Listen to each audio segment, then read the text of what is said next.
Welcome back this week in Airsofters. It's good to see you guys again. This is episode 5 of This Week in Airsoft. I want to welcome this week especially. We have James. You guys know him, and he's always around. Say hi, James. What's up, guys? But more importantly, we've got Brent Lucas with us again from BB Bastards. He's a good friend. Say hi, Brent. Hey guys, how's it going? Brent's going to be joining us for this episode the entire time. We're going to let him speak, and if we're annoyed by him, we'll mute him. But for now, we'll let him give his opinion, just because we're talking about a lot of cool stuff this particular episode in preparation for what's happening and us going to Red Storm and all these great things happening. But before I get into all that, I want to thank everybody for listening. I want to let you guys know that we are growing. We're really stomping anybody else out there, and if that makes me look like a bit of an a-hole, then so be it. But I just want to say thank you all for listening. Every single one of our fans and everybody that's out there watching and listening to our show is a fan that we've earned and worked for. We don't have a convenient title. We're tough to find online, and you gotta want us. So it's really cool that you guys are lending all your support and being here for us. All right. First of all, let's go ahead and get into some station news and some kind of things that are kind of happening right now. James, you want to go ahead and start telling the people? Okay, yeah, just a quick rundown, guys. So last time we talked about the charity that we're going to be working on.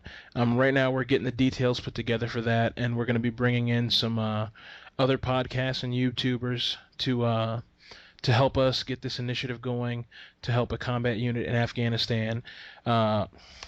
I think we're going to still keep it a little secret right now because it's still up in the air. We're still working out the details with the Army, but that's coming, and we're gonna need everybody's help to get behind us on this. We're gonna need money.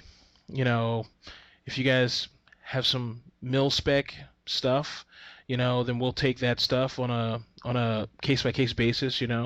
We'll let Javier, put it through the ringer, or whatever, but care package stuff, we'll be getting into all the details how we want to do it, over time. So, but keep an eye out for that, and just remember we got to help the troops out there. They can get all the regular stuff, but we want to get them a little something extra.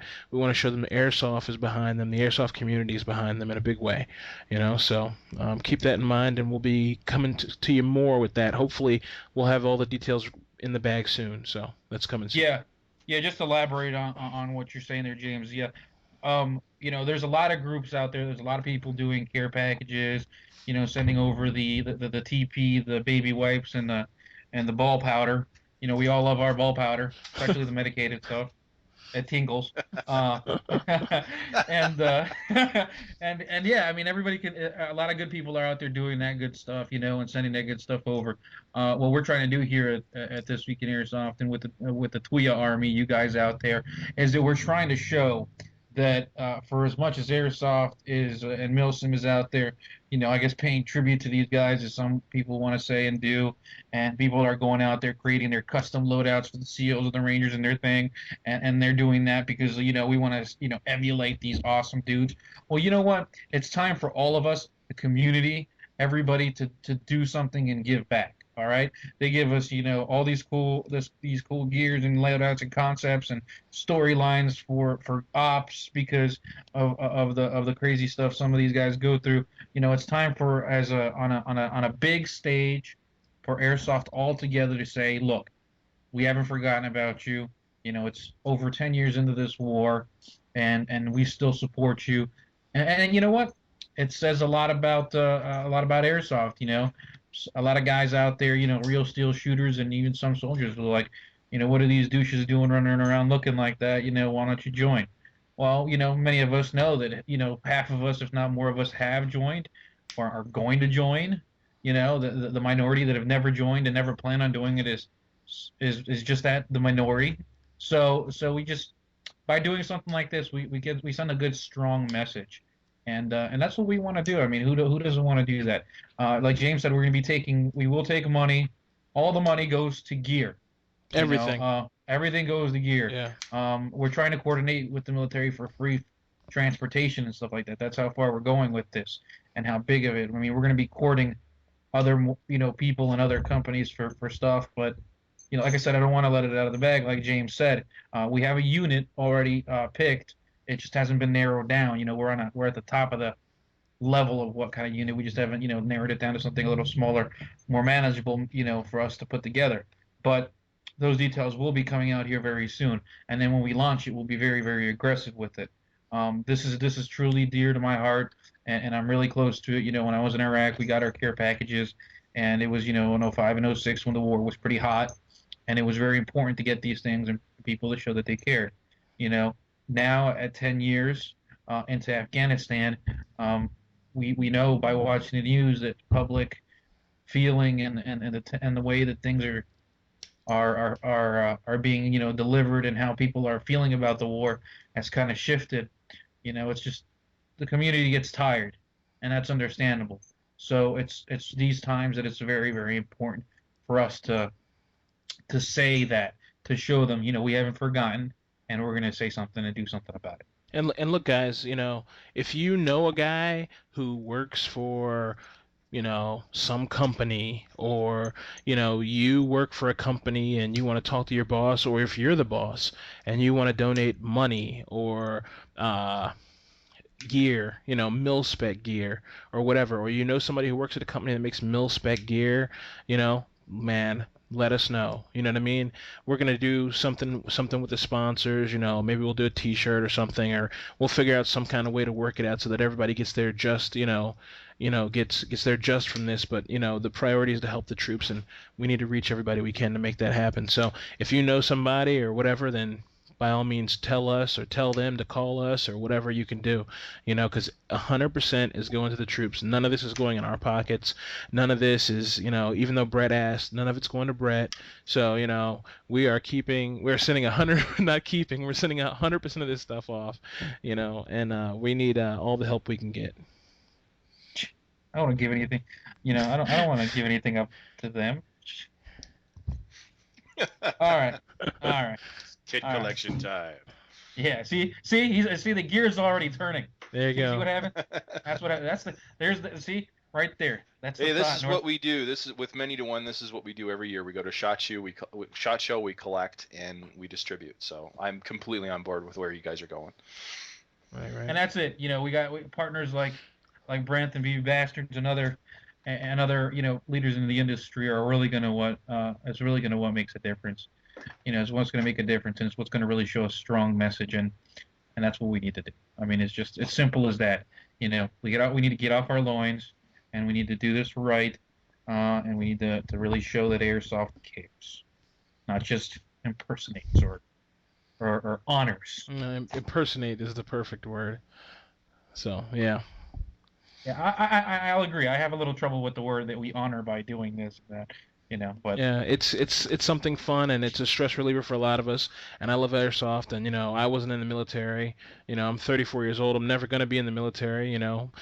Only from lack of medical reasons I couldn't join. But I'm not going to go so far as to say this is honoring the troops. It's something fun to do, and I enjoy it. And I have a great respect for people in the military. But I feel like I don't know. It doesn't feel fair. It's a shabby way to honor them. To go out and sling plastic at each other.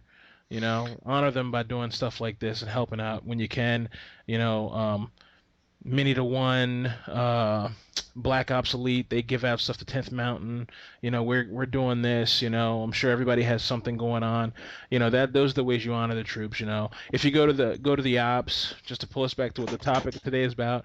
A lot of the ops will give money to the special operations Warrior Foundation, Javier. yes, That's yes. one of them. So there's a lot of ways that we can help troops. You know what I mean? But let's not, you know, I think it's muddying the waters and kind of, selling ourselves a false bag of goods to say, oh, this is, playing airsoft is honoring the troops. That's not true. In Well, my opinion. My opinion. and with that in mind, I want to go ahead. Let's just segue right on over into something I really really wanted to talk about. Speaking of promoters and giving out donating and stuff like that. We are on like 30 some 40 some forums. I mean, we're out there annoying people in their backyard. And when we're out there talking to these guys, and sometimes we put up our post, everybody sees them. Um, we get responses back. Most of the time, it's positive. Hey, I like your show. We like what you're doing. Blah blah blah blah. Well, I've recently came across a post that said, yeah, we talked about we're going to Red Storm East. We're going to John Lew's op, and we're going to be there doing a show. And we're going to be doing our thing. But then, then what do I see? I see a guy reply and say, well, John Lew's not Milsim. This is overpriced, and it's just a big pickup game, and blah blah blah. And I'm like, okay, you're entitled to your opinion. I'll agree with you that John Lewis not this end all say all, and Lion Claw is not the end all say all of operations. But really, why are you out there bashing an event, saying you're not going to go to it? Maybe even recommend people not to go to it when he's doing things like that. The guy's giving money. Last year at Irene, he gave $10,000, to the Special Operations Warrior Foundation. And then other producers are doing similar things. Why would you ever discourage anybody from going to these events when these guys are taking, whatever portion of their profits? I don't know what he makes off of this stuff, and he's doing something good with it at the same time. And You know? when are you gonna ever get to play airsoft on a mount site? When you find a pickup game that's at a mount site, man, give me a call because I want to come play. Okay, a freaking pickup game where you Yeah. can walk up to a mount site. I mean, I'll admit, I agree. The guy, John Lew's ops are really they're great, a great place to start, and they give you a opportunity to play in a place you'd never get to play. It's up there in price. You know what I mean? But for what you're getting and for who you're getting and who you get to meet and who you get to play with, I mean, we met test tube. I can't think of his name now. Gene. Jean. Jean. We met him Jean. last year. The Canadian sniper, the ruthless Canadian sniper team. He's gonna get angry now because he's like, you I know forgot his I name. butchered his name. I remembered. Yeah, he gave me cigarettes. um, but yeah, I mean, you get to play with these guys and meet guys from all over the place. I mean, Irene, we met people from all over the freaking place. We had a ball playing. Well, that's the other thing too. I mean, John definitely brings real, like the team leaders for John's games are not some schmuck off the street. These are Yeah. guys who've been all over the place, like back in the first sandbox war. These are veterans. These are guys. So he doesn't. Yeah, okay, maybe it's not hardcore milsim. And then again, like you said, you get the benefit of playing on military bases that normally you'd get shot trying to get onto. And I'll tell you something. I've talked to John a couple of times. John's got a day job. John works at a marketing company. He does. Yes, he's doing what he loves, and he gets to fly all over the country running these games. But brother's working for a living. He's not making a lot of coin doing this. So, and again, the other point that James said is he's given 10 grand into these funds. So I think airsofters tend to get a bit myopic about, oh yeah, it's all about me, and airsoft is all about you. Right? It's one of those things where you can kind of adopt a whole persona and take that stuff on. But at some point, we kind of back off that and go, oh, okay, you know what? He's not Milsim, but I'm not going to knock the guy. He's contributing. He's carrying forward. Yeah, absolutely. And a famous quote that I heard on another podcast about 5 years ago was not 5 years ago. That makes me seem so old. Maybe like 3 years ago, let's say. Someone called in. Yeah, yeah. Forever alone. No, somebody called into OPSEC, and they were telling them about an op in Florida, and the guy said he's like, well, I have this young kid who's a lieutenant in the officer training program who they had working on the op. He's giving us shit and talking shit to us, and excuse my language, and the guy Radar from OPSEC was like, well, you paid for that. That's Milsim. And the guy's like, I didn't pay for that. I want to sit in the shade, whatever. I was like, well, that's cool, you know what I mean? And that's the thing. Some people don't want that. Some people don't want that experience. Some people just say, I want to go home if I want to go home. I don't want to sit for 36 hours, or 24 hours, doing a Pine Plains or whatever, Yeah. Some people want to take the break and go eat a hot dog and, dick around and, talk smack to John Lew and, shoot the shit with, on the sidelines, no big deal for half a game or whatever, and you could do that Yeah. at a Line Claws Op. That's the advantage. It's just a fun, good time in a place you won't get to play with people you'll never get to play with again, and you get that nice opening stage to like, this is where we start. You know what I mean? And you do these games and you have a good time. And the You know? strange thing is, the people who are complaining that it's not hardcore enough are the guys complaining it's too hardcore when they go to Black Sheep's games. Yeah. And they're being pounded for 24 hours, and they have fragos every 3 hours with their squad. And some of the fragos are, oh, you have to walk 5 clicks to get to this clearing and then clear a village. And it's like, oh my god, man, I can't handle it. It's too hard. It's, well, okay, where's the middle ground? Like, there are games in North America to suit every need, as far as I'm concerned right now. Yeah. Nobody should be unhappy as an airsofter and sitting on a board somewhere saying, I can't find what I want. Yeah, exactly. Yeah, I mean, and I think, and what I will say about Jean-Louis ops makes him kind of unique is that anybody can have fun at his ops because you can be as hardcore as you want at it. You can bring a team that with their nuts wired tight and ready to go, and go out there and wreak some havoc. Or you could have walked on the airsoft a week ago with your brand new loadout that you just took out of your box from Evike or Airsoft GI, and you can have a good time too. It's you got to give them credit for giving you this blank canvas to really make it what you want. Where do you come up with this stuff? Nuts wired tight? Yeah, well, that's the Army thing, I cringed when I heard that. I was like, oh, I don't want those wired tight. Hey, there's the pucker effect. There's nuts wired. These are all combat terms. Excuse me. Exactly. See, now you got the PTSD working up. But calm me down. Pop a pill.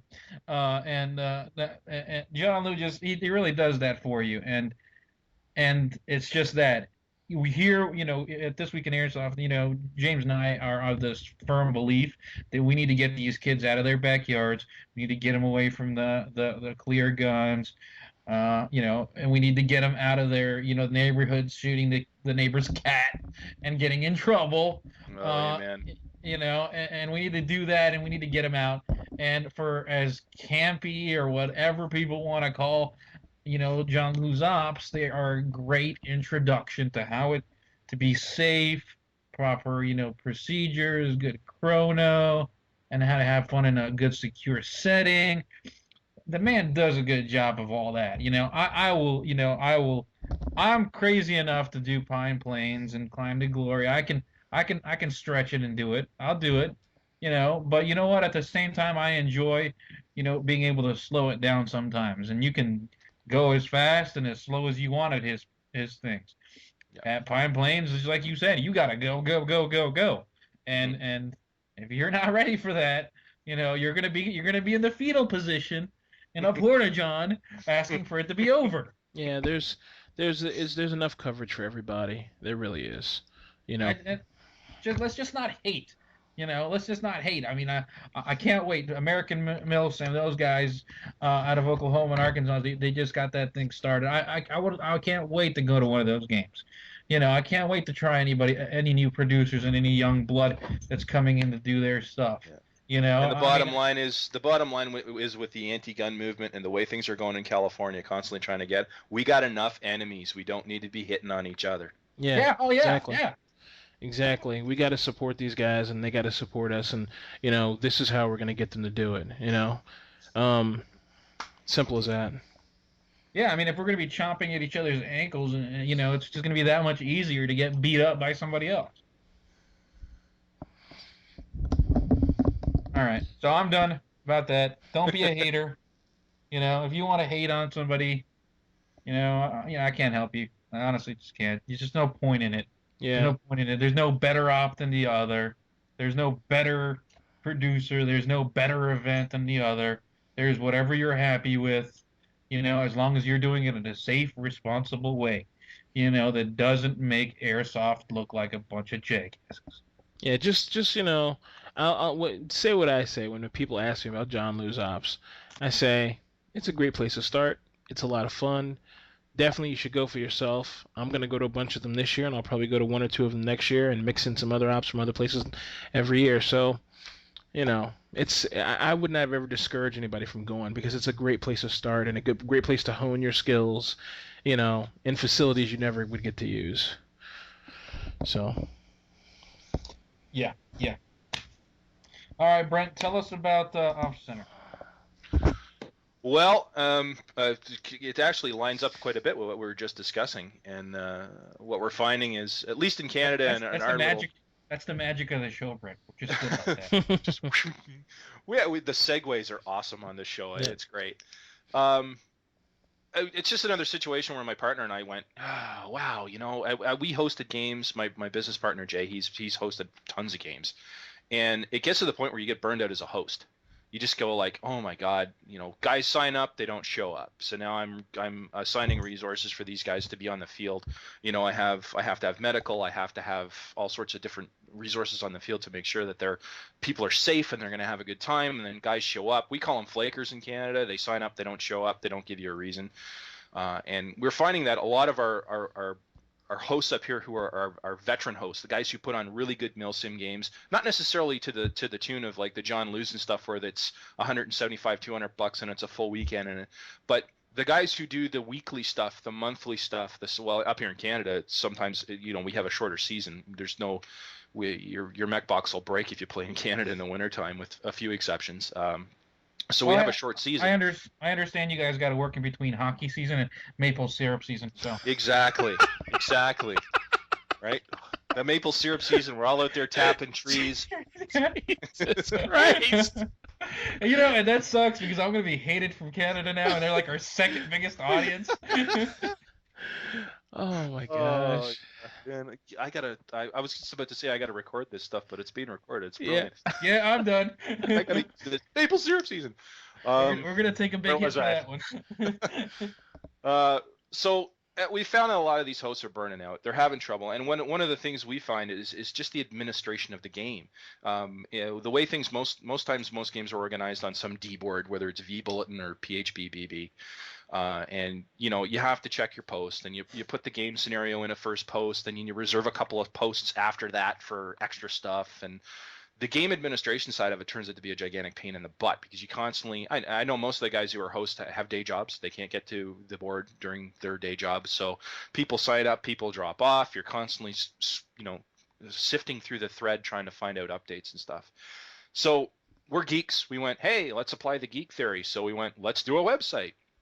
And we came up with, we decided to actually go to a developer and solve the problem for the administration side of it with a website, with a web application. So what we came up with is Op Center. Op Center is a place where hosts and players, free of charge, can come and set up games, manage their teams, manage sides in a game, set up rules, upload media, upload video, upload pictures. And during the after action report and during the game, players can upload pictures and media, and the game can be managed from a single place. You'll sign on with your Facebook account if you have one. If you don't, you can sign up a million other ways. And hosts can socialize it through Facebook, Google+, LinkedIn, and a whole other series of ways of getting the message out. So effectively, what happens is you've taken it now off the D board. We're not doing discussion. We don't want to cut into that market. We don't want to have moderators. What the D boards are doing for discussion is awesome. We don't want to be involved in that. We're strictly Airsoft event management, and that's it. So now what you have is we have an opportunity to take these things, and what we've done is we've geolocated everything. So if you're sitting in Buffalo, you can hit a slider that can scale from 50 kilometers to 500. Oh, sorry, you're American. 50 miles to 100 to 500 miles. The last planet on Earth to stay imperial. There, that's for the metric system. Metric, it's 10 base. Oh my God. But you can scale. Basically, what happens is we've kind of gone all iPhone app with it. There's layers. So there's a layer for fields. There's a layer for other Airsoft players. There's a layer for vendors. There's a layer for events. So you can turn on and off layers as you choose and set the scale of how far you want to look.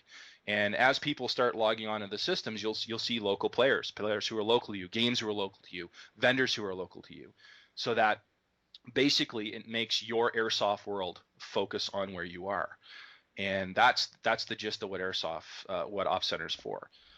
And what we're hoping it'll do is we're hoping it'll take some of the administration burden off of these hosts, so we get more smaller games. We love the John Lewis of the world. We love the Black Sheeps of the world. We love going to Milsim games with 500 people.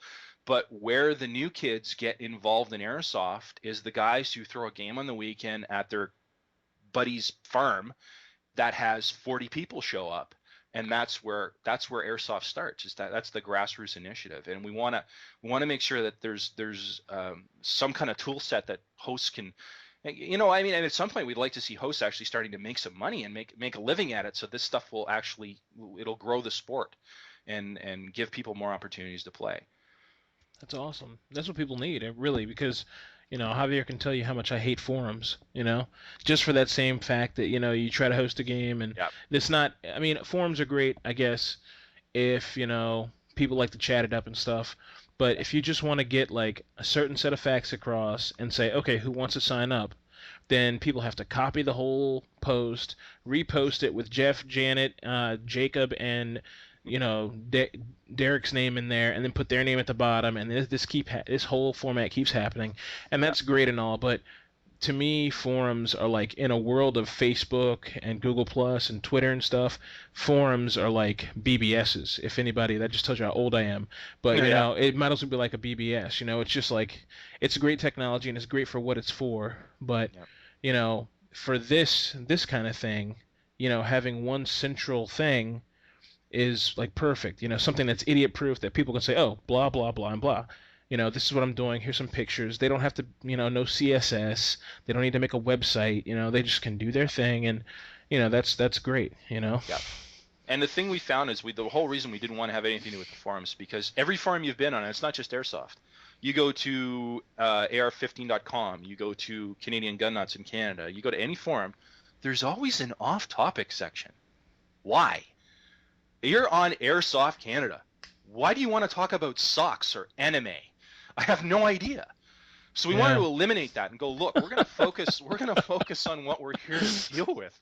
You're not going to see any anime on Op Center. I'm sure some people won't come there because of that, but I'm sure the majority of them will appreciate it.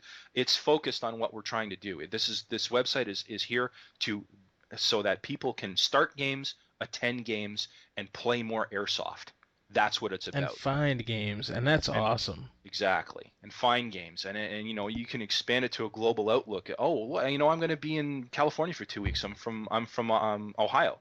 I'm going to be in California for 2 weeks. So you change, you slide the map over and look and say, oh, look, next week there's going to be a game there. I'm going to bring my stuff and go to a game in California. Why not? So we're hoping that's what's going to happen, is people are going to have the opportunity to start playing and meeting and networking off of the D boards. The D boards are a great place to discuss stuff. It's a great place to look for reviews. It's a great place to get information if you don't mind getting flamed as a rookie. You can come on as a noob. You can come on and get some information and then find out which gun is a good gun and what should my first gun be and stuff like that. But if you're there to play, if it's time for you to play and get involved and get out into the real world and not be sitting in a chair at a screen somewhere, that's what this is about. And I think I have to say that the problem that I've seen with forums is the simple fact that they are everything. Obviously, it's all localized. Information, thoughts, and opinions are localized, and it's easy, for a new player to gather an opinion about something off of the influence of their forum and be jaded. It's ridiculous. And this makes it much more. We're taking it out of the regional area, and let's talk on a national level. Let's talk on a bigger level, and like you said, let's network. Let's bring the sport together. Mm-hmm. And while forums are great for their purpose that they serve, and they do a lot for the sport, they regionalize us way too much. Exactly. They put us in the little pockets, and to go in this and to be in any other pocket is sacrilege. I've seen forums.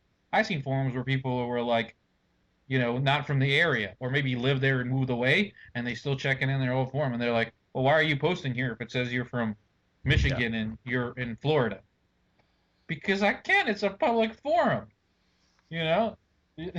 So, but apparently, that's something that people want to know and are like asking about, So it's And those little divisive things that are weird to me. yeah, and the other thing we found too is that forums tend to not encompass, because we sell BBs as well.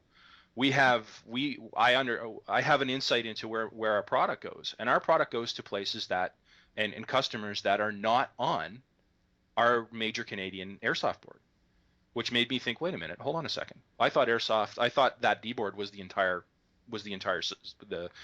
community, and what we found out is it's not.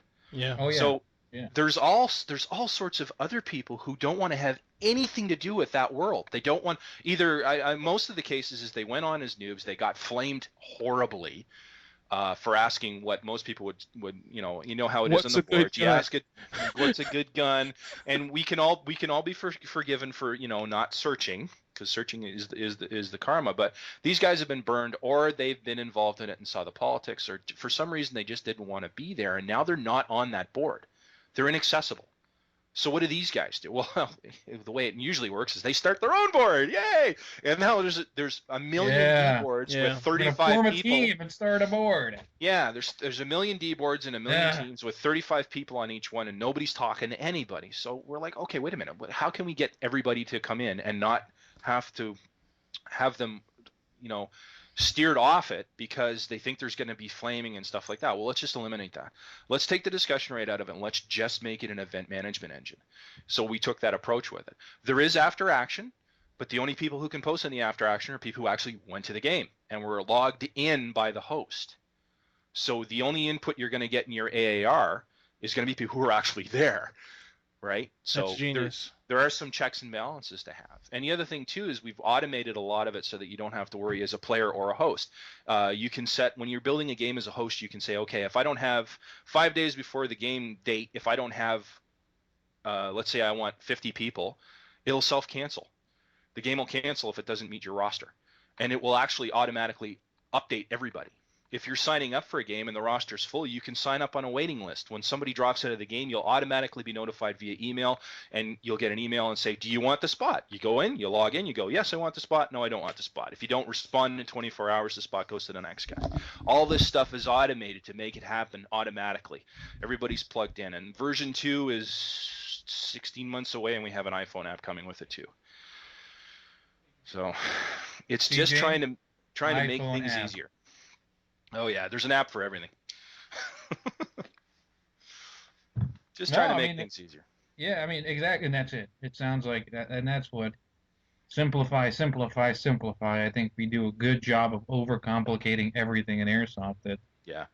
let's do it different. Let's simplify it.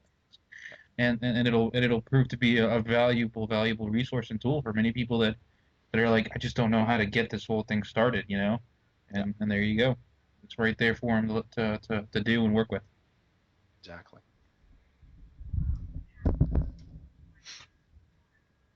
James, are you there? I hear rattle. Yeah, I'm here. He's rattling around. I'm here. He's playing drums. Well, I thought you had James, you might have a heart attack or something. I don't know. Hey, James is down. Give me 1 second. I got a little household emergency. You guys go ahead without me. Roger that. A household emergency? That scares me. I can't solve that with Op Center. Without center. It's Yeah, just and about I thought it could do everything. Well, it comes pretty close. It comes Pretty close. We've, Okay. We're hoping for a lot of feedback on the beta. The beta starts on the 28th, so we're going to have 5 or 6 hosts. Luckily, we're still looking for somebody from the UK, but we think we're actually going to have a game in the UK. We're going to have a game in the States. We're going to have a game out west in Canada, and we're going to have a game in Central Canada that are all going to run on it for the first month. And then after that, the doors are open. Everybody's welcome. Okay, and those guys are already working with the system and kind of getting familiar with it. The system on the 28th will be open to our beta testers. They'll come in, they'll hopefully break it. I'd like to see them break some things and find out where our weaknesses were. And so we can get that fixed in the next month. Our development team is really responsive, and they're ready to sit there and go, okay, let's get the last of the bugs ironed out, and let's listen to people who are actually using it so that we can, if there's any quick wins we can get and get stuff coded right away, let's do it. We think we covered a lot of the bases, but we don't want to take it for granted. We want some people to run through the system before we open it up globally. Okay. All right. Well, with that in mind, let's talk about, let's talk about Big Op 101 basically. We've got I mean we've obviously been talking about it now for a while, and it's a big point of conversation with us here a lot. Mhm. And I think there's a lot of people out there that they wanna get into all that, and maybe they just don't know just how to. And Yeah. let's talk about some of the the the just basic facts about these things and these kinds of ops. And you and I know, and we all know that those of us that have been playing for a while know that a big op is different. It's got all its shades, and all its shades are the local regional promoter that has his 150 guy player game at a paintball field or at a local field. I mean, that could be a big op, all the way up to the American Mill Sims, Black Sheep, and John Lewis of the world that are doing their thing. And I mean, even and then right there we've talked about how John's doing the Black Sheep with Pine Plains exist in their own little world, two different worlds too. So there's a lot of players out there, and you guys out there that are like, oh, I play in my local games, and I've never played a regional game or I never played a national game, and what's that like? What do I need, and how do I get going there? Well, Yeah. first of all, I'd have to say that anybody that wants to play at these 200 plus player games, 300 plus player games, has to basically understand that we all of them are going to be in the $100 plus mark. I mean, it's just a reality because of the setting. Obviously, a lot of times, these promoters and guys are paying big dollars for the use of facilities that, like we said earlier, nobody could use and probably wouldn't be able to get a hold of if it weren't for the fact that they were throwing money at this place. Yeah, Uh, absolutely. I and mean, from what I understand, Pine Plains is $45,000 a day U.S. Yeah, Wow. Like that's big overhead. And you go to one of Booker Ellie's or Lou's games where it's 175 bucks a pop, and you're like, wow, where's that going? Well, now you know, right? Facility, facility, facility. yeah, and I mean, you got to get insured. You got to have, you got to pay a Hmm. paramedic to be available. You got to, pay for, the swag that a lot of these guys give away and all that stuff. So, all these people out there arguing and angry at the fact that, well, I got to pay 200 and some dollars. I'm like, well, it's not free to rent out a military base's mouth site Exactly. that they don't want you on normally, or they don't really want you there in the first place. But Yeah. they know they accept the green. The I don't know what color Yeah. it's in Canada, but down here it's green. Yeah. Yeah. Uh, they accept it, and that's how they're like they can get on base. They show me the money, and it works. So we gotta first of all step aside from that whole he's just trying to make money off of me. Yes, everybody's trying to make money. If you could make money off of it, you would do it too. So I think let's go ahead and blow that one out of the water and get it out of the Yeah. way. And I agree with you on that one because that seems to be a common perception in airsoft from the airsoft community is that being capitalism is a dirty word. Wait a minute, hold on a second. You're selling airsoft guns. You're an airsoft gun retailer, and you're making money. Well, they sit there and argue for hours, going, "You're not supposed to make money. You're charging too much. You're fixing prices." And anybody who's in retail knows, I didn't get in this business because of my health. I have a Yeah. mortgage and a car payment. It's business. It's business. Just because it's airsoft does not mean it doesn't apply. Capital rules don't apply. Yeah. And it's something we've contended with for 10 years now, being in the airsoft business. Is people go, "Oh, you're not supposed to make money. You're an airsoft." Well, hold on a second. Whoa, let's back Yeah, up what a am I second. what am I doing here? Yeah. Yeah, Then we won't have any more airsoft if that happens. exactly. It has to be healthy growth. Yes, price gouging and price fixing, bad idea. But a healthy retail profit margin is not a bad idea. It will ensure that people are interested in selling guns and keeping airsoft healthy and running big games, and it will grow the sport, which is what we all want. But yeah, I agree with you 100%. People look at you and go, "What? You're making money? What the hell is that?" Everybody's trying to make money off me. Yeah, man, it's capitalism. Welcome to the United States and Canada. It's been that way Absolutely. for like 200 years now. Yeah, I mean, I don't know, I don't know where airsoft isn't about trying to make money. It's a market like any other market, Absolutely. and if you expect it to be free, then I don't know what you're smoking. Yeah, and Uh, it's the beauty of it is it's just like every other market in the world. You go to a game, you pay $175, you have a crappy time, vote with your money. Don't go again. Yep. Exactly. and That that's simple. it.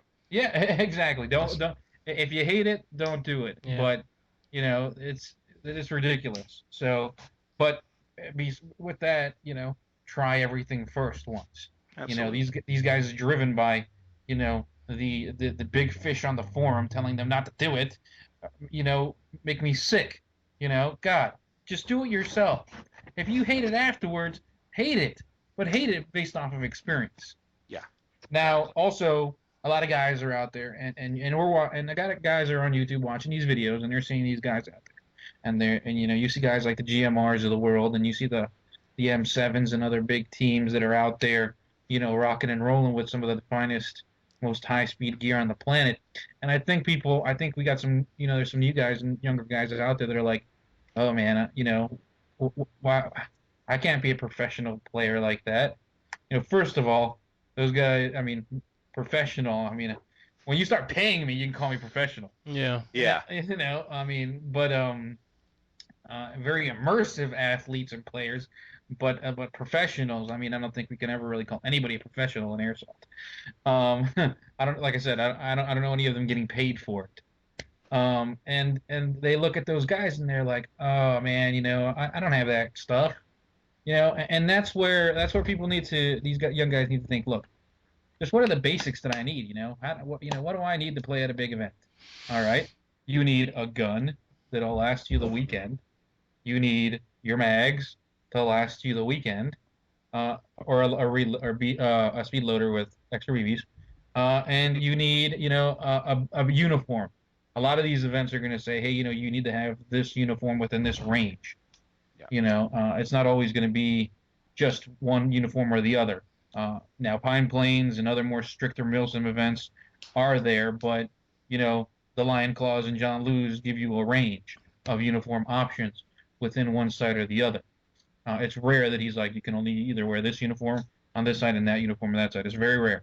So that's all you really need. You don't need to have an advanced helmet, or you don't need your $700 what are you ops core helmet, fast helmet with the IR, with the IR flags and the night vision mount, and you don't need your $200 Rev vest, and that's cheap for a Rev, I hear, Yeah. from Pantac with all the pouches up and down you don't need your pistol on the thigh holster or the Serpa holster in your in a Yeah. Sistema. No, I mean, you don't need that.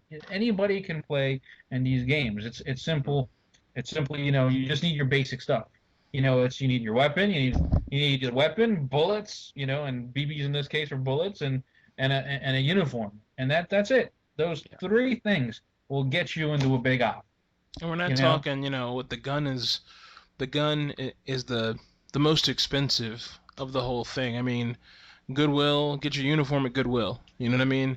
If you're a young kid, geez, man, you can go to Goodwill and get a freaking uniform straight, fresh out of Iraq for, for $10. It's, I don't know about, I'm sure they have something similar in Canada and all over the world.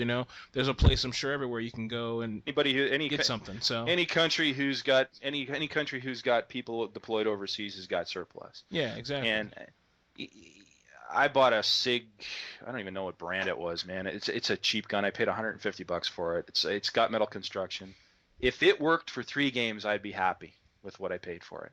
You don't need you don't need that Sistema to go out there and have a good game. You might want to graduate to it down the road, but again, entry level stuff is fine, especially for your first game. The only thing I would add to what you guys just said is, you got to have your gear. You got to have that entry-level gear and just get what you need to get in. You don't have to go fancy. The other thing you got to do is take care of yourself. If you're going to go for one of these bigger games that goes all day or even partially into the night, water, enough food, a little bit of warm clothing, even if it's not high speed, low drag. If it's if it's that ugly ass sweater that your grandma knitted for you 2 years ago for Christmas, put it underneath, but be warm. Get some good footwear, right? Good boots.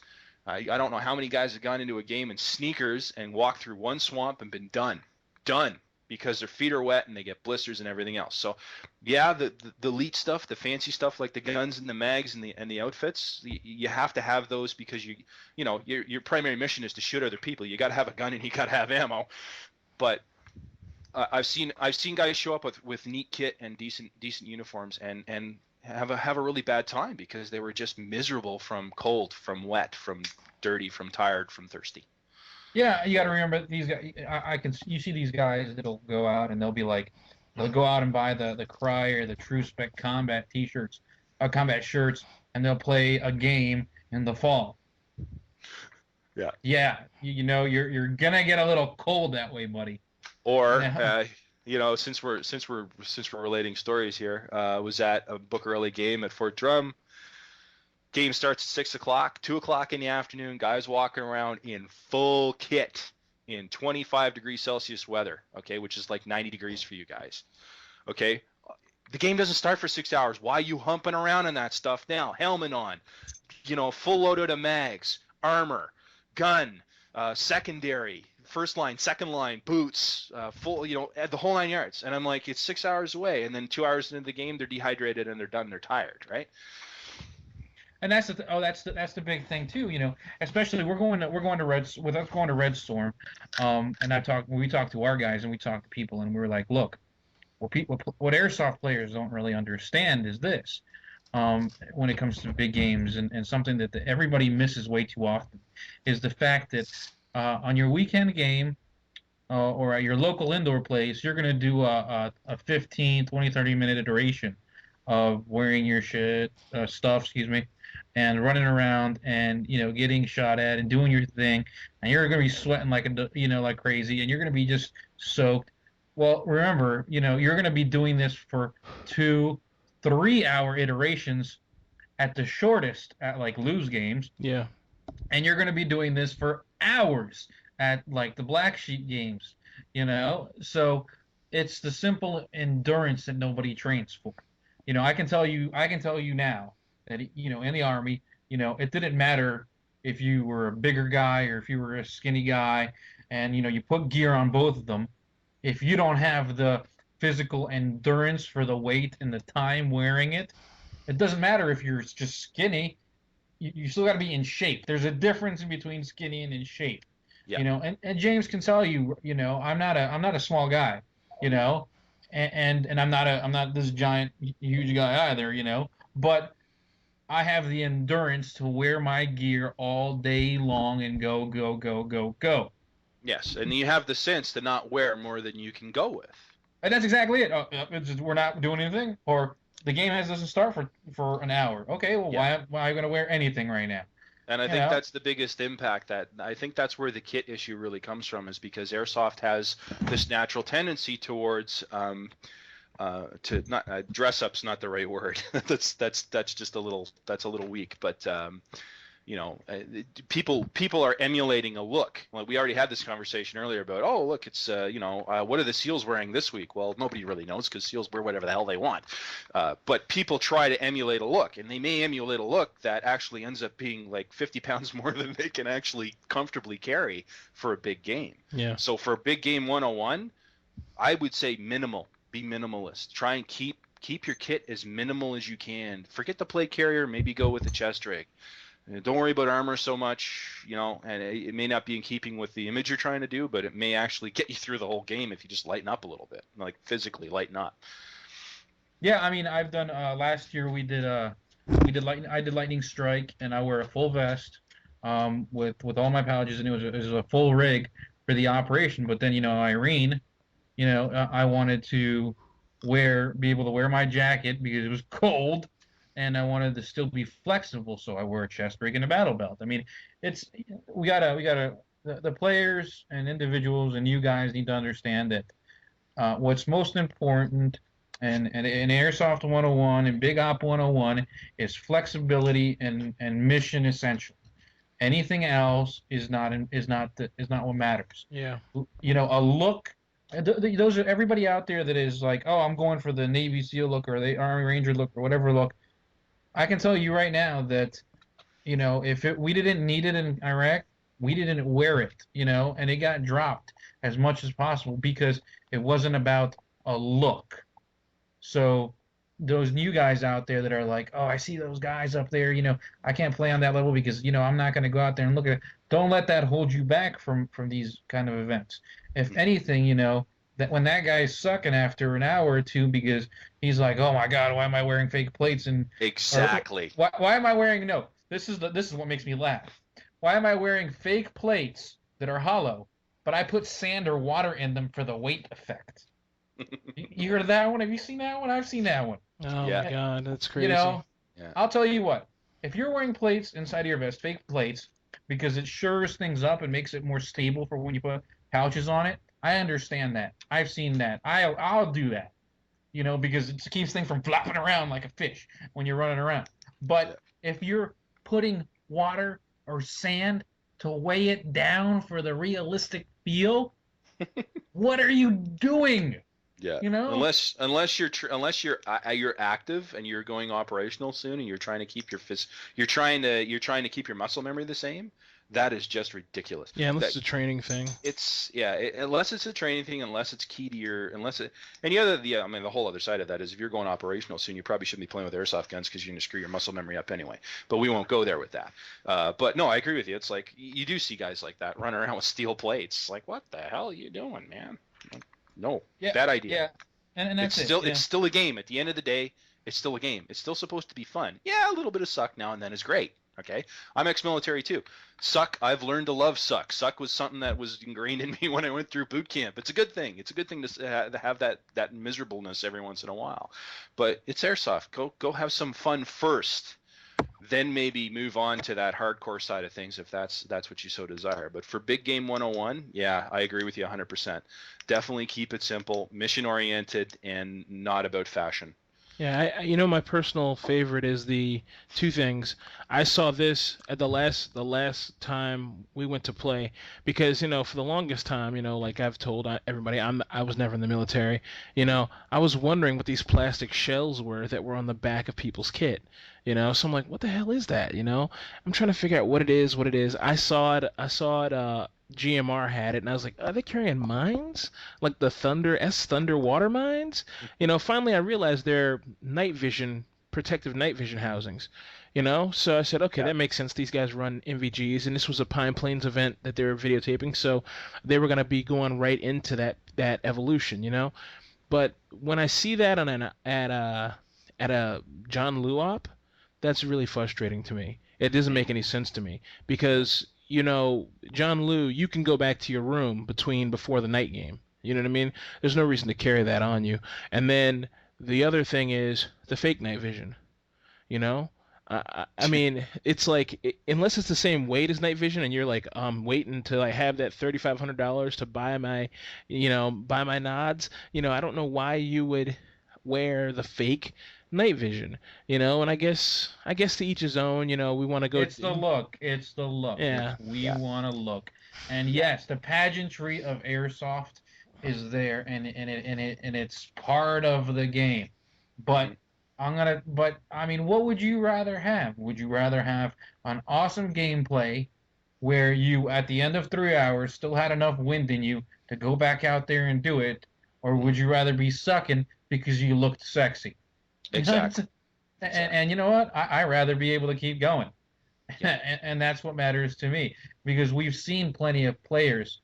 We've been to plenty of ops where by the third, evolution or by the end of the first day, you got guys that are so burnt out that they're like, oh my God, those stiff, really crappy boots you bought at the surplus place that look cool, Yeah. now hurt your feet, and you switch to your sneakers, which then goes into the mud and you're miserable because they're no good. Yeah. So it's a spiraling effect. Yeah, or you don't want to take the long route around because you don't want to walk directly through the deep ass puddle because you want to stay looking cool, you know.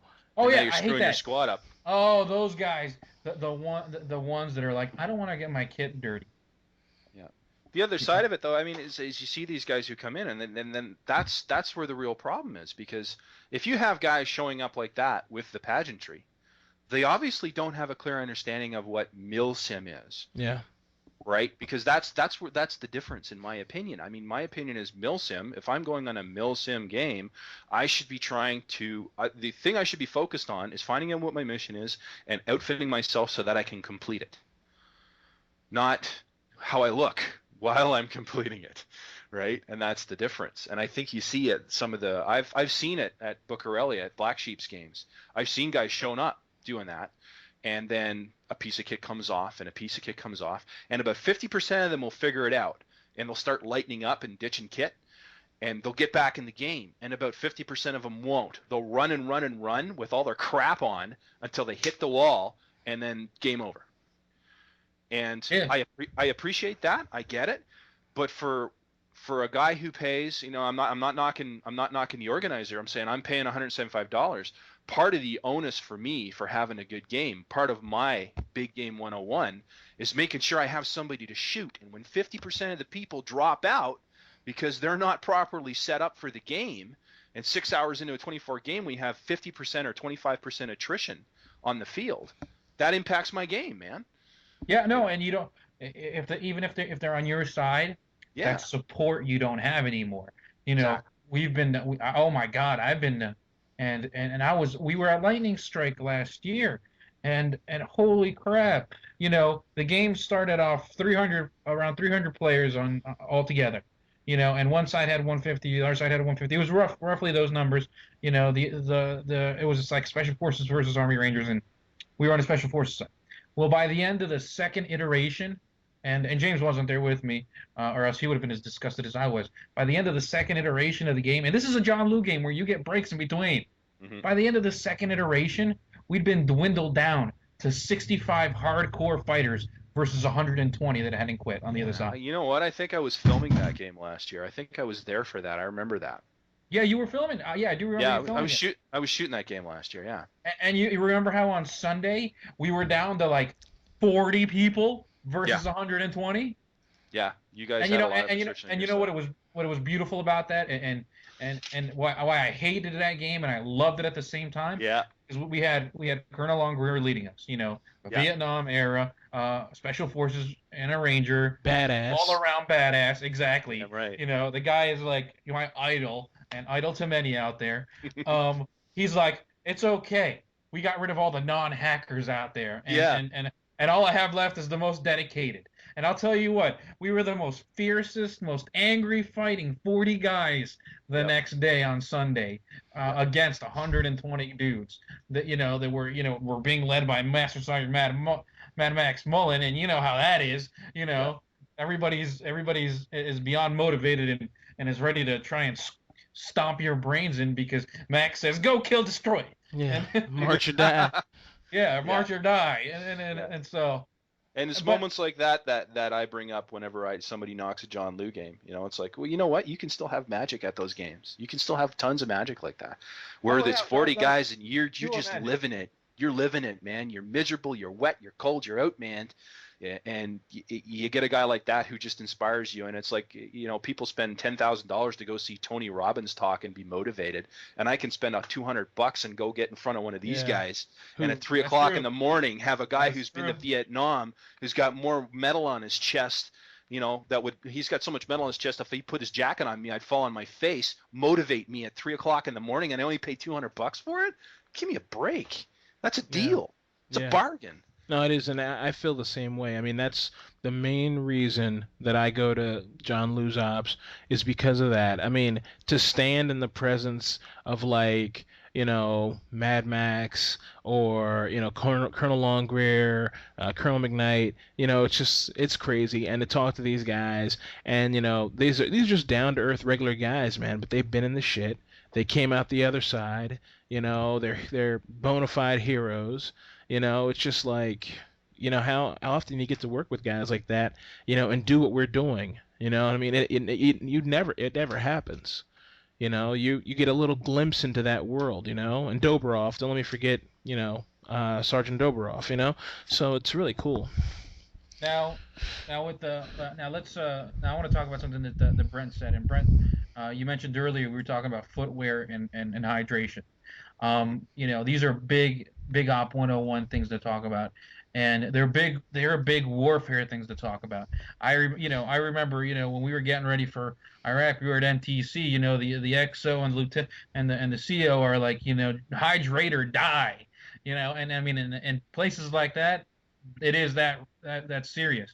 But at John Lou ops, at these big ops for Black Sheep and your American Milsims and your MSE games, it's, hydrate or end up with an IV in your arm, you know.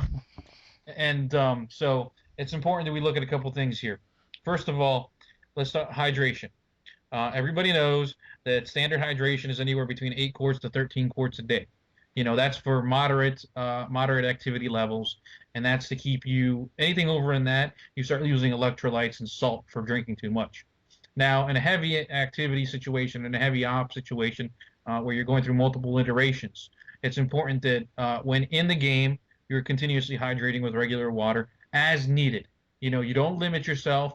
If you take a break and you haven't drank in a while, or you can't remember the last time you drank, you should drink some water. Every little sip is important. Now, in a game in which you have iterations in which you can take a break, we do want to take into consideration that I've just been going 3 hours. I drank half a Camelback, and I'm still, and then you take into consideration how you pee. The clearer you pee, the better. The darker, the worse. And but I've been sweating. So I've been sweating out all the salt, and going through the electrolytes and burning myself out.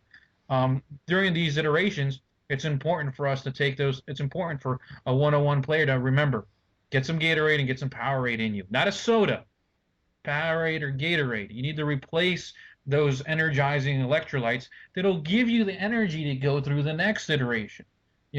Water alone does not replace that. Water keeps you from dehydrating, but doesn't power your body as far as energy and electrolytes. So it's important that everybody remember these, especially in games where you get iterations. You drink your Gatorade or Powerade during the break. Don't put it in your Camelback. It messes your Camelback up to do that. Water in your Camelback, Powerade and Gatorade during iterations. If you're playing games in which there are no iterations and it's like nonstop, it's part of your team equipment and it's part of your gear. A lot of guys are carrying a lot of extra stuff, to last on the weekend to limit their, having to go to HQ or somewhere where they pick up their kits that they might have set aside. Carry extra stuff like that spread amongst your squad. There's nothing wrong with two guys carrying a Gatorade bottle in every squad in a pack. And it spreads it out. You may not drink both, but at least if somebody else needs it more, it's there and available. These hydration planning is something that everybody should do. I see a lot of ops where guys don't wear Camelbacks or don't at least have some kind of bottle of water with them. If you've been in the desert like I have, you can go without water a little easier just because your body is kind of used to the idea. Now, it's been years for me, but James knows that it kind of sticks with me a little bit.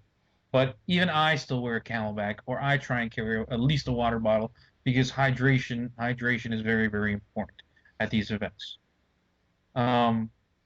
What do you think, Brent? You tell me your experience here. Yeah, I agree with you 100%. Typically what I do is, I don't know what they call it now. I'm actually trying to find it right now. I got hooked up on this when I was in the military. It's called Gluconade. I think they've actually changed the name of it now. And what it is, it's electrolyte powder. So what I used to do, what I do now is I run a Camelback for my straight water. But when to feed back on electrolytes rather than carrying around bottles of Gatorade, Gluconade's like a powder, and you can take a couple of tablespoons of it and just shake it up in a little shaker. Or if you're like me, I carry a little mess kit and stuff with me in my backpack. And at regular intervals, you can stop and get your electrolyte feedback in without, because exactly like you said, if you put that stuff, any kind of electrolyte in your bladder, you got it. Your bladder's going to be done, especially unless you clean it as soon as you get off the field. Yeah. But for me, nobody does that. Nobody does that. I'm like you. I'm a big guy. I'm 6'2", 260. When I'm moving around and I got weight on, I'm not a runner, but when I have to run, it's just a bath, man. I'm done, and I go through a lot of water. I typically, if I'm doing a extended mil sim and I'm going to be on the field for 24, the 12 to 24 hours, I've got 2 3-liter Camelbacks in my 3-day pack. I've got 2 3-liter bladders, plus I have, I'll occasionally take some of that water and put it in my little mess kit and then put some electrolyte back into me. But yeah, I suck water like a well, not like a camel, obviously, but yeah, you have to get that electrolyte. It's the combination. I've seen people go on the field with just water and crash after 8 hours and go, I'm hydrating. What's wrong? Well, there's more to you than just water. You need that electrolyte to keep Yeah. you so you can still actually function and keep your electrolyte levels up. Because we're electric creatures. We run on electric impulses, and if you do not have electrolyte, all the water in the world won't do any good for you. And those are the guys you see stumbling around the fields, and you say, "Hey, how's it going? Are you okay?" And he goes, "Biscuits." Or dog, or something like that. He doesn't even answer you properly because he's right out to lunch. Dehydrated people are they get so disconnected from reality. And I've been there too. I mean, Javi, you went through boot camp and you've been both sleep deprived and dehydrated, so you know how people behave when they get like that. But Well, and if we look at it as practical skills and we look at it as battle tactics and techniques, yeah, the more water starved and energy starved your brain is, mm-hmm. the less of combat effective you are, and the less Exactly. you can coordinate. Simple movements and simple actions become tougher the more Absolutely. tired and fatigued you are. So at the same time as you may be out of the mission, but what about your team now without you operating effectively? That Exactly. fatigue slows everything down.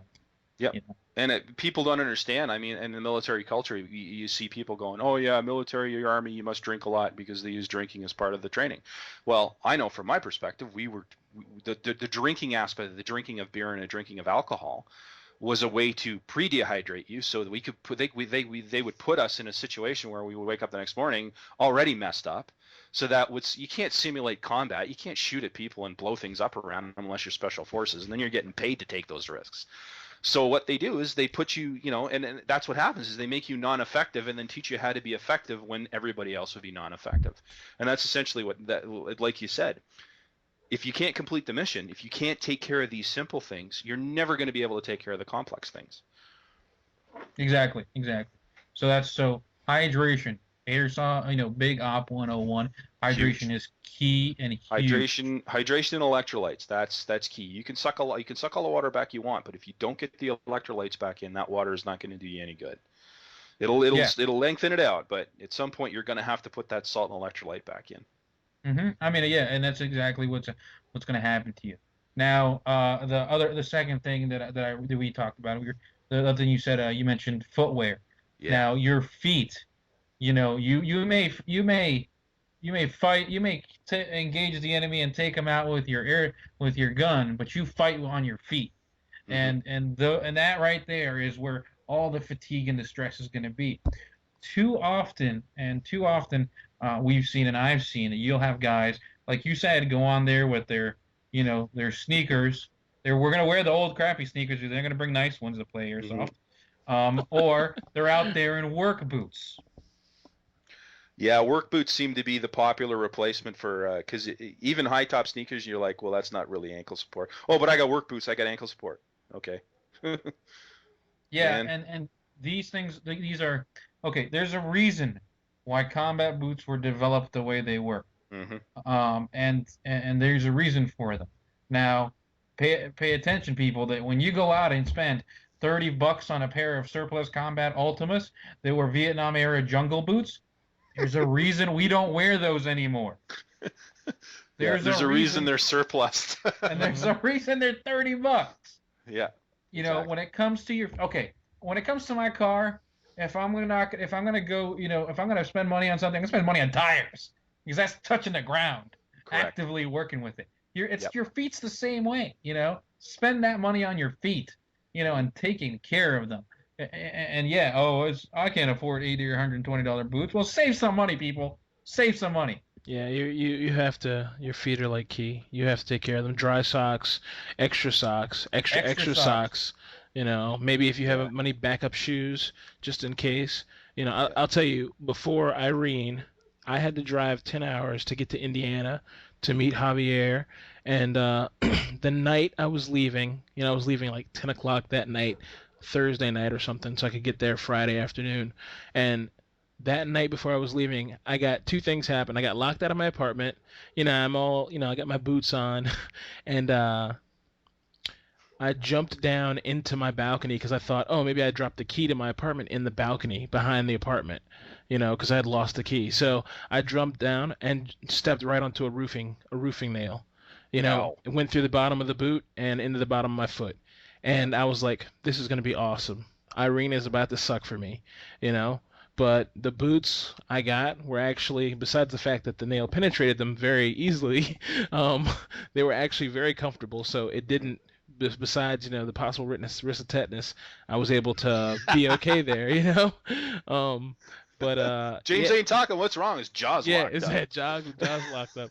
But yeah, man, your feet are everything, man. Your feet are absolutely everything. Yeah, you're walking on them. You're spending the well. I mean, even in non-milsim games, you're on your feet most of the time. You may take a knee once in a while, but you're on your feet most of the time. And when you put into perspective all the money you spend on everything else, Yep. I shudder to think of how much money I've spent on airsoft in my airsoft career so far. And I'll tell you, boots, even the really good boots that I've bought, and because I've bought outside of my issued stuff that I kept a lot. All the boots that I got issued when I was in the military, I kept because they're awesome. The percentage is so small. You spend $500 on a gun and maybe $100 on a uniform, and airsoft mags are $50 a piece now if you want decent ones. When it's $120 for a pair of boots, it's worth it. It's so worth it. You know and then sit with somebody who knows something. Sit with somebody who knows something about foot care, and get them to explain to you why two sets of socks, like an inner sock and outer sock, and what foot powder means, and you will be a very happy camper. I can be wet and cold and miserable, and if my feet and hands are warm, I'm fine. Yeah. I'm a Absolutely. happy guy. And it can be Absolutely. horrible out, but as long as my feet are warm and dry and my hands are good, I have no problem at all being just sitting in a swamp. I don't care. Yeah, and I know a lot of guys out there too are like, well, I can't afford combat boots, or I really don't like combat boots. I'm like, okay, I will tell you this, that there is the alternative, and when I say the alternative, Yeah. I mean a very specific alternative that I endorse personally, because I've done it. I've done both. I play in combat boots, and I've played in my alternative, which is a lightweight hiker, Hmm. with good ankle support, if is ideal. Yeah. But when you do that, you got to spend a little money too. You got to go with a North Face, or a Merrill, Or a with Merrill, yeah. Vibram soles and Gore-Tex. Yeah. Vibram soles, because Vibram soles are what most combat boots are using now. If they're not using Vibram soles, you shouldn't be buying the combat boots, because they're the longest lasting soles, and they're comfortable. They're tough and long lasting and comfortable. And Gore-Tex, because when you put your foot in a puddle, you can keep your feet dry. You Hmm. know, Gore-Tex boots are a little different. I'm not going to say you necessarily get those. I always recommend, in the infantry, we use hot weather boots no matter what. And the Yeah. fact, because they ventilate better, and even if your feet do get wet, we have extra socks to swap to. Gore-Tex boots in the summer, with combat conditions, tend to make your feet sweat a lot, and then you get trench foot because your feet sweat too much. Yeah. From the drying and the cooling Yeah. and the Lighter you know boots. Lighter boots in the summertime, you can actually walk them dry if you're active enough. Yeah, yeah, exactly. And then that case. But if you're going to go with a lightweight hiker, you have to remember that hiking boot is already designed really light. Hmm. The Gore-Tex of it is a deterrent. Yeah. On a combat boot, it's like, it's locked up proof. Long term. You could stand in a puddle for a day and still Yeah. be dry. With when it's in these light hikers, it's just a preventative for a period of time. So if you're going to do that, then that can be your criteria. And what these wearing those kinds of shoes does for you is it creates mobility and flexibility in certain environments, particularly mountain environments where you got to be up and down stairs and be really flexible. Hmm. Where you're running a lot, they allow for better running. And like I said, I've done them both. But if you're gonna go that route, if you're gonna say, hey, look, I'm just gonna pick a nice light hiker, that gives me decent ankle support at least. Make sure it's Vibram sole, and make sure they're Gore-Tex. Because if you go picking anything else lighter, if it's not Gore-Tex, the second you step in the puddle, you're gonna be soaked and miserable. Yeah. If it's not Vibram sole, you're going to wear the soles out pretty quick, and the last thing you want is not to have traction or a hole in the bottom of your shoe, because it doesn't stand up to that. And a Yeah, lot of these, yeah, a lot just of as a the note, just as a yeah, go note ahead. for the people who are just as notes for the folks in the States and in Canada who are in cold weather, if it's not Vibram, it will stiffen up like a brick in the cold. Vibram is flexible in sub-zero temperatures, and it's Yeah, very important when you're playing.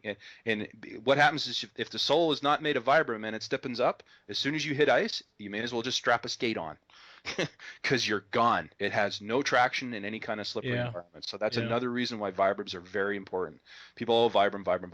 There's a lot of reasons to buy it, and those reasons are very good reasons. Trust me. When Javier's saying don't settle for anything less than Vibram, and there's a lot of good reasons for it. I can vouch I for mean, this because my boots do not have Vibram soles, and I wore them just so I could break them in nice and good. I wore them almost 6 months straight as my regular everyday shoe, and during the ice, oh yeah, that was beautiful.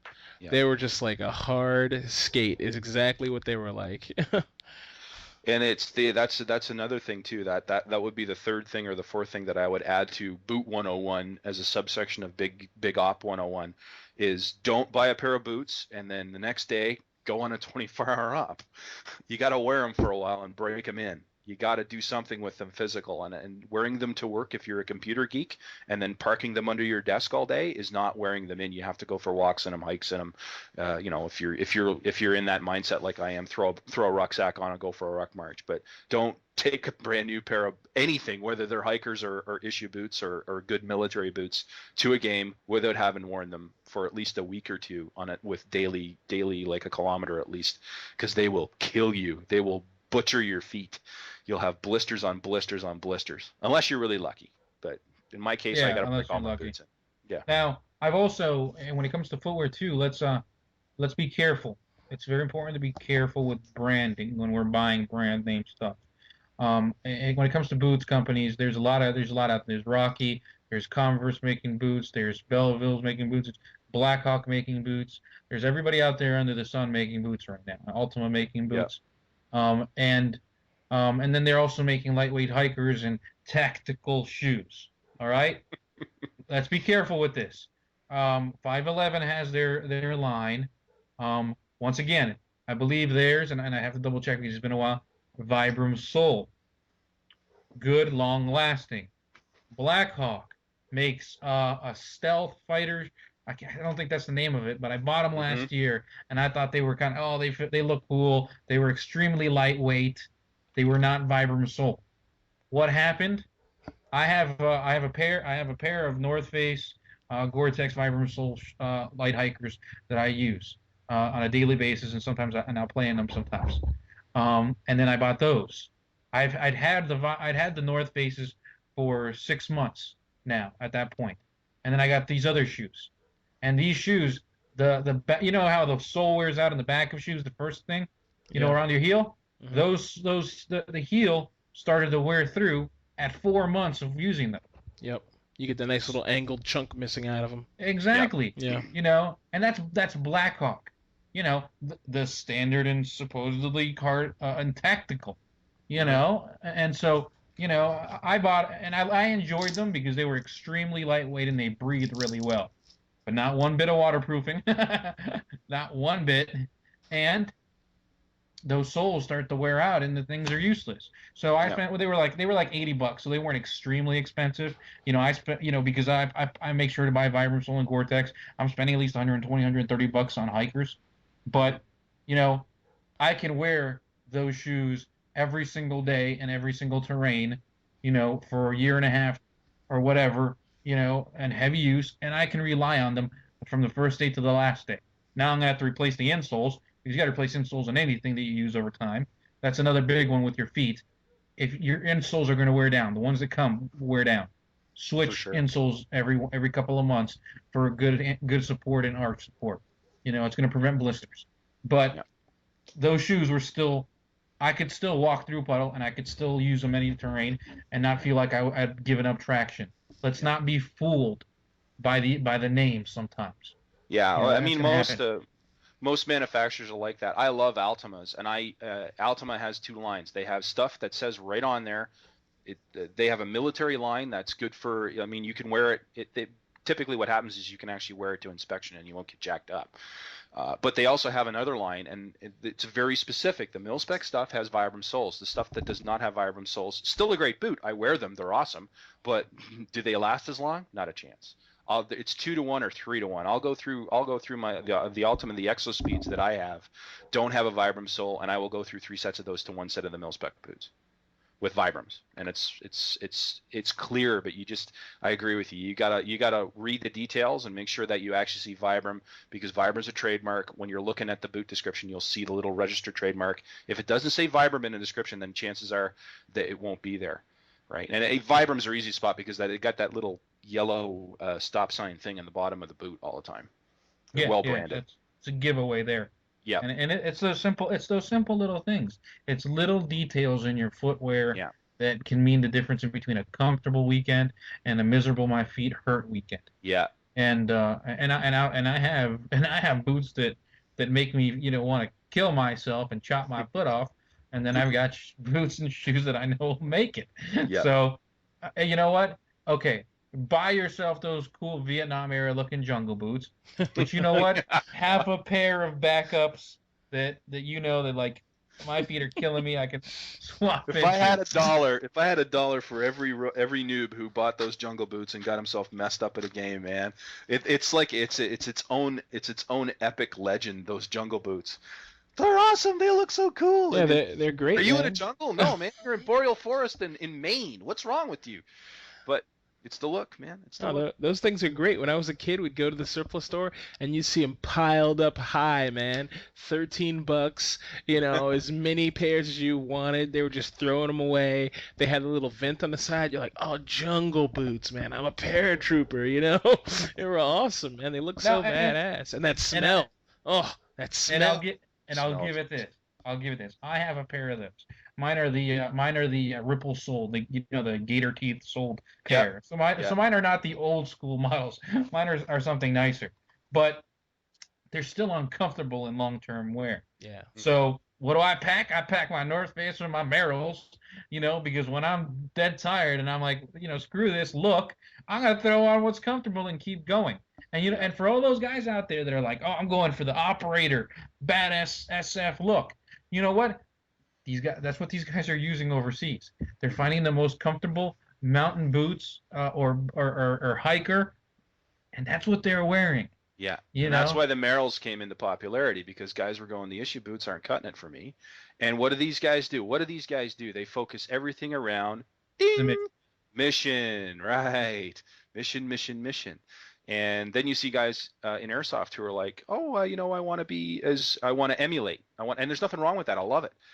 But then they go off track somehow emulating these guys and go down that horrible path where I've seen some really nasty injuries. I've seen people get their feet chewed up to the point where they had trouble walking because they got blisters or the boots didn't fit or they weren't broken in. Like, you can really mess yourself up if you don't pay attention to, some of these simple little details. Right. That's why I love this feature you guys have on the show. This Big Abe 101, this is good stuff. Because one of my biggest beefs being in the military is going through boot camp. Everything in Canada, when you're going through boot camp, all the classes are broken up into 40-minute segments. And there's not one 40-minute segment dedicated to foot care. Not one. Yeah. I mean, and it's like it should be essential. I remember us. I mean, we were in Fort Benning, and and our platoon sergeant and our drill sergeant was, you got your 2 pairs of boots, you got your extra socks. Take your socks off and put them around your neck to dry them, and carry on.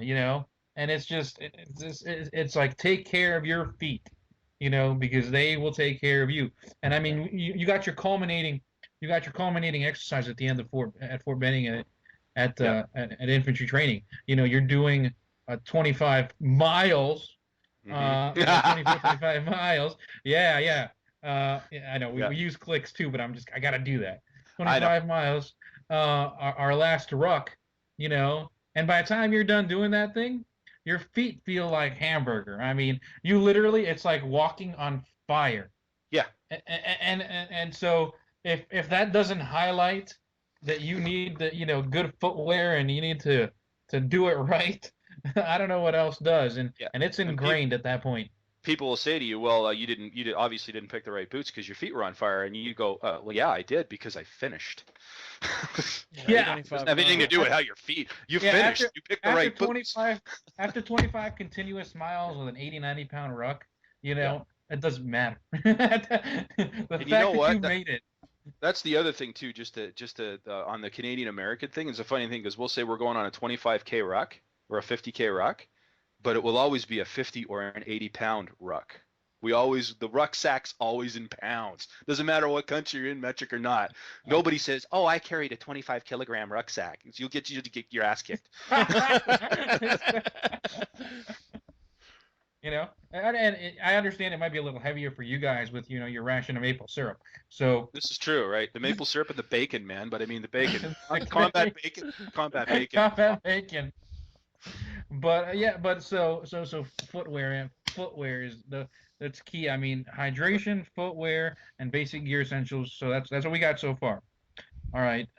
Now big part of Big Op 101 is the attitude in which you go to these games and how you decide to take it all in. What do I mean by that? Brent, we said earlier, and James have talked, and I have talked about this before too.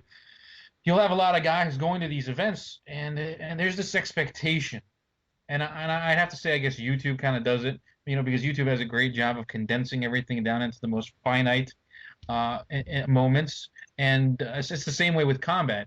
If you haven't been in combat, you look at it as through the scope of CNN and YouTube, those strenuous situations and moments in which these guys are in a life or death situation. But anybody that's been there knows that I'm bored, more often than I'm scared, because the enemy doesn't like the fight when you want him to fight, you know, Yep. and they're not professional, so they do it when they feel like it. So airsoft, I'll go to these events and they'll be like, well, I didn't get X, Y, and XYZ, so therefore this event sucked left nut, Yeah. because it didn't have that.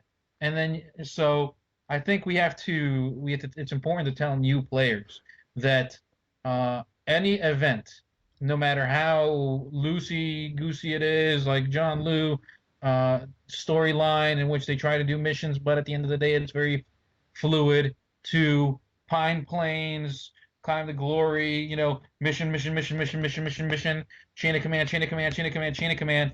Uh, no matter how you do it, if your attitude isn't there, and the open mind isn't there, you're not a blank canvas for how it's going to unfold, you're not going to have a good event, and you're not going to be able to enjoy it. Yeah. Um, I you think know, I think a lot of good mill sims are pivotal on what's not there. Right? There's this, people go, well, there was this gigantic gap, and I didn't get this, and this didn't happen, and it's like, well, it's a mill sim, and therefore you're supposed to be taking on a lot more initiative. And some people don't realize that. Some people don't realize that when you start getting into the real deep mill sim side of things with airsoft, it's very military-esque. And it's like you just said, chain of command, chain of command, chain of command, mission, mission, mission. If you're not comfortable, and I've done this twice, reporting to your squad leader. I'm 40 and I'm reporting to a squad leader, and this happened to me in the military too, who's like 19. Okay, yeah, I paid $175 for this, but you know what? If you have to have an open mind for that stuff. You have to be ready for that stuff to happen, because I'll tell you what, in real military, that happens. You report to a lieutenant, fresh out of school. He's 22 years old. That's how it works. So yeah, you the attitude is you have to have that open mind and be ready to accept, right? And not be. There's nothing wrong with wanting value for your dollar, but yet there's also it's slightly different when you get into these positions within you're doing milsim. Well, you need to will yourself. You need to literally will yourself to the higher Yeah, the higher power, I guess, at that point. And you need to will yourself to the event. yeah, You'll have these guys come to these events and they're runners and gunners, and running and gunning works on the weekend game. But for hmm these games to be truly successful, and for you to get the most out of it, you have to let that go and will yourself to the chain of command and to yeah. the process of the game.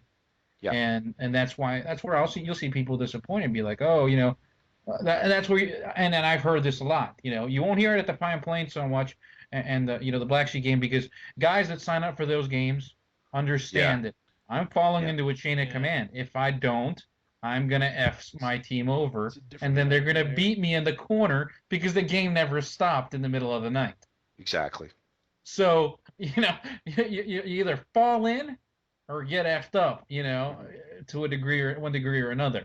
So that's not a big that problem doesn't plague those guys that much. But it's a what is it? It's a systemic, and it's a big problem all across lose events, that people are like, oh, well, it's just a big pickup game.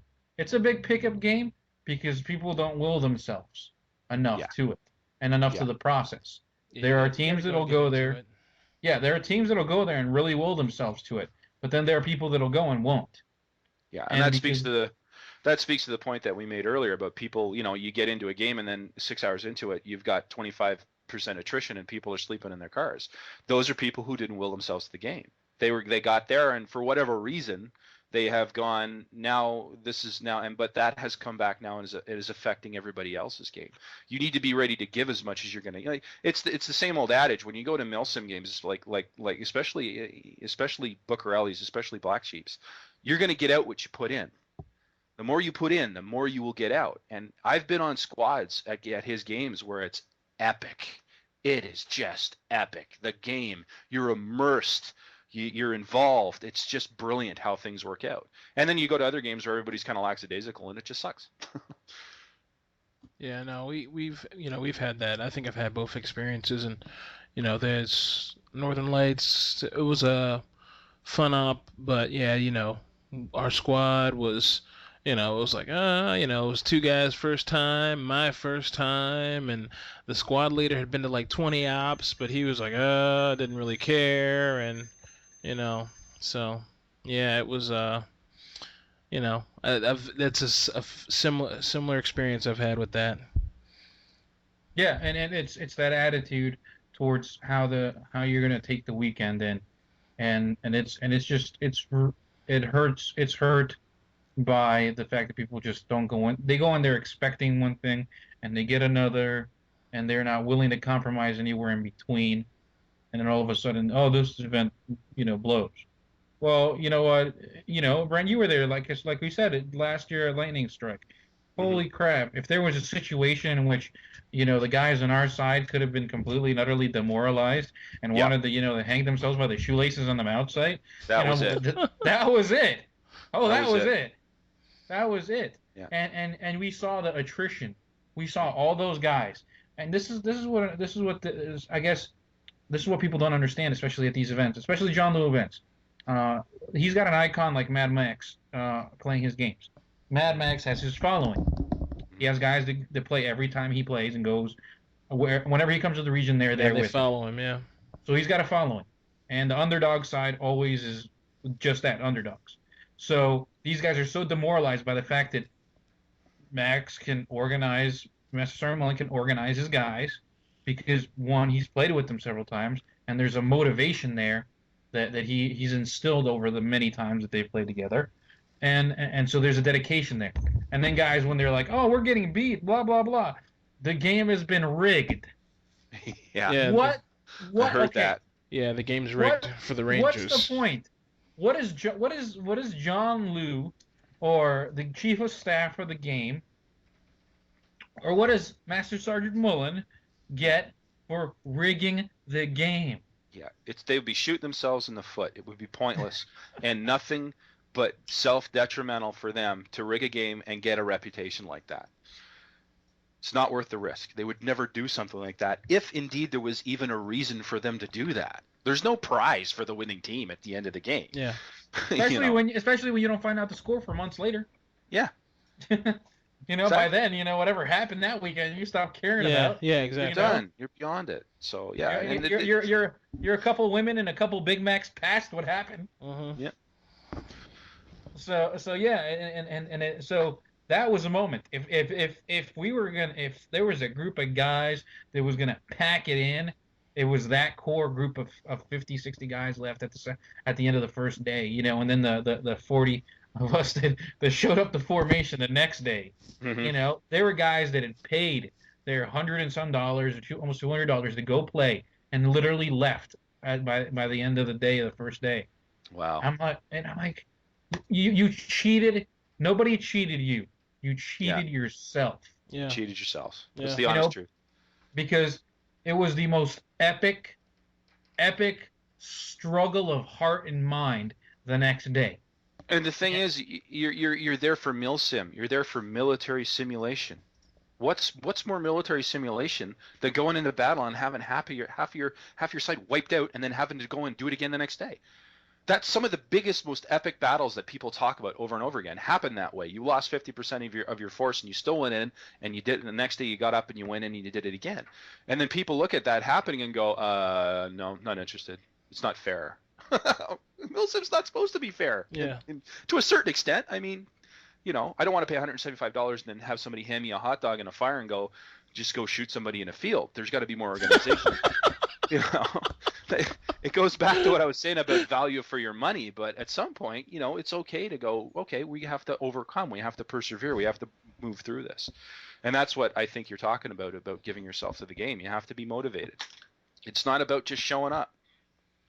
And I don't expect fair. I expect to go and have a basic layout of the structure of the weekend, and then let's create the rest. Let us run around and follow orders and take the objective, and do whatever we're gonna do. It doesn't have to be fair. It doesn't have to be. I don't expect the odds to be balanced. You know what I mean? I don't want to give me the only fairness I expect. The only fairness I expect is the honor. Yeah. When I shoot you, call it. Exactly. If in doubt, call it. When I get shot, I'll call it, and if that's the minimum I expect. If you can be honorable about it, everything else, all the other twists and turns and all the other crazy stuff that happens, that's just that's more fun. That's the stuff that I'm there for. Exactly. Yeah, and exactly and that's it. Big Op 101, and I think, and with all the little details being important, it's that attitude about how you're going to go into it that makes all the difference in the world. I'll be honest. I have never been on a winning side of one of these ops. The only winning side, well, no, not even that. James and I did an op where we were like opposing force in between both sides, and it was kind of like we were playing a role within a local op, and it was like 3 guys terrorizing. We won that one. An entire opposing army. 3 guys terrorizing. Because we were civilians being able to go around and do sneaky stuff. Oh, we won that one. But when it came to these big ops, I mean, I've been a lieutenant twice, so I've been in charge of platoons twice, and I'll tell you what, that's a tough. Anybody that volunteers to take those kinds of positions is doing something. You got to really love what you're doing. Here at Red Storm, I'm gonna be the XO or the first sergeant for the Russian side. Why was I talked into that one? I don't know, but it's too late now.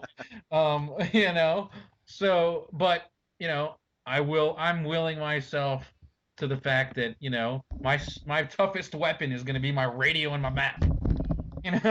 But that's how I'm going to enjoy it, and I understand that somebody needs to step up and do it, so I'm going to do it. We need to go to these ops, new players, new people, 101, step up and take the time to work with your squad, even if you just met them, and listen to your platoon leader and your platoon sergeant, your squad leader. Will yourself to that role and that position, because it's like you said, you're here for Milsim. Shut up and listen. It's Milsim. That's the way it's going to be for real. We in the real army, we are not all operators. We are not all Joe, James, Jimbo, and Ted. An A team that's been fighting together for 15 years. We aren't that. No. So you can't go there with that mentality. And I think, and it goes to this, this plague that I see within Airsoft, that everybody thinks they're an operator. I really hate that. I will never, ever refer to myself as an operator. I will never refer any of my guys that I play with as operators. And you were an operator. You've done your tours, man. I mean, and that's the beautiful. That's why I respect your point of view so much. Is that you've been there, you've done that, and it's like, whoa, he's still not calling himself an operator, and that it's that perception, and that's where the whole dress up thing in airsoft kind of throws me off a little bit, because that's No, where that attitude comes from. no, and in your infantry company, you got your sergeant, you got your lieutenant, and you are on this. Hmm. That's your role. You're cannon fodder. Go, and it's just I mean, you're trying to come back, but Yeah, that absolutely. that's your you just like a lot of guys will themselves to enlisting.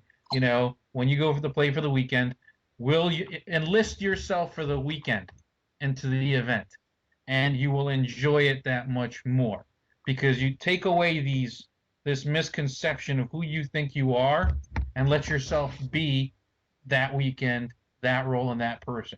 I think you'll be much happier with the result of what you get at the end of the weekend. And this is and that's important for new players to know.